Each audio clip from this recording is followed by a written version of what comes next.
tell everybody, there's a couple cities, but Tulsa, so Columbus, Ohio is one of those random ones that I love playing Columbus, Ohio. Yeah, it's great. Random, very random. And Tulsa, Oklahoma is the other. It's the best.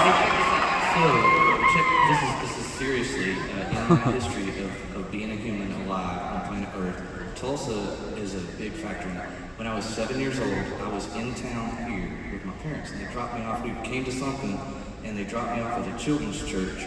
They were going to some conference or something, and they said, "Hey man, I'm gonna drop you off over here."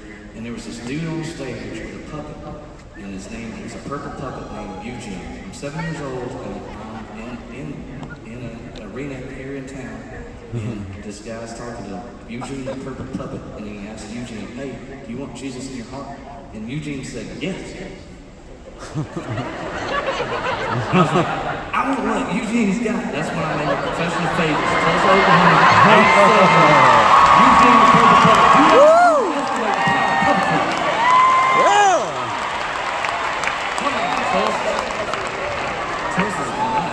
Come on. Do you have like a deep connection to puppets? I have a reason why I'm asking you this. I can tell you this. It sounds like a silly question, but that's actually my serious question of the night. Hey, here's what you need to know about puppetry. What? First of all, you don't move both things at the same time. You only move, nobody talks like,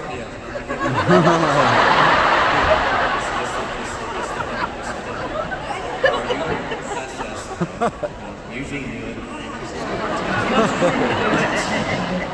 You want to know how I came to know Jesus? This is why I was asking. What age was it? It was 7. God's perfect number. Oh my God. Did not take anything before the show. So, here is the truth. Have you ever had communion? Yes. Okay. I mean, that's not some people's jam, and it's fine. Whatever. But I went to a Baptist church. We grew up Baptist, but it was like Baptist Costal or whatever, because we had prophets in there and a flag lady. So people were definitely speaking in tongues, but it was under their breath because they didn't want to get reprimanded.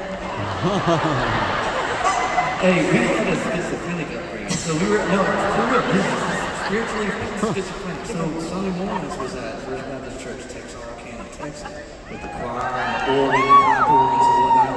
But then my parents would get crazy on Wednesdays and Saturday night, wherever they said wherever the Spirit's moving, we're going.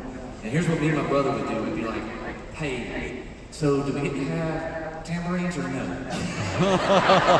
I get to run around or do I not?" And we were like, "Oh, we're gonna go where the tambourines are. We're gonna run around." Apostolic. That's how I was.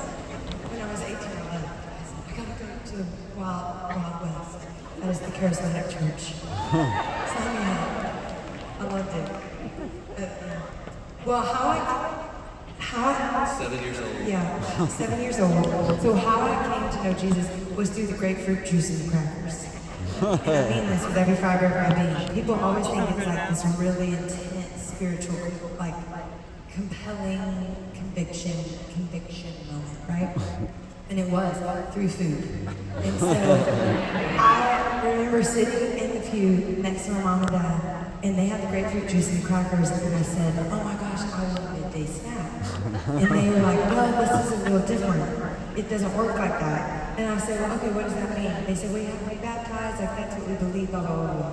I said, "Great, put me in the water. I know who that man is."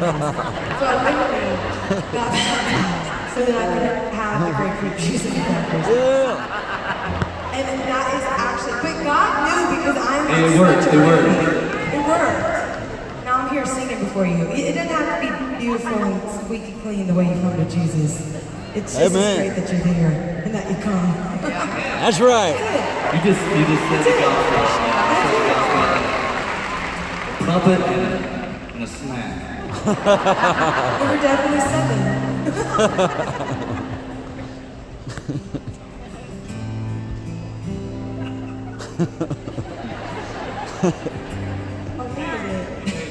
I don't want it.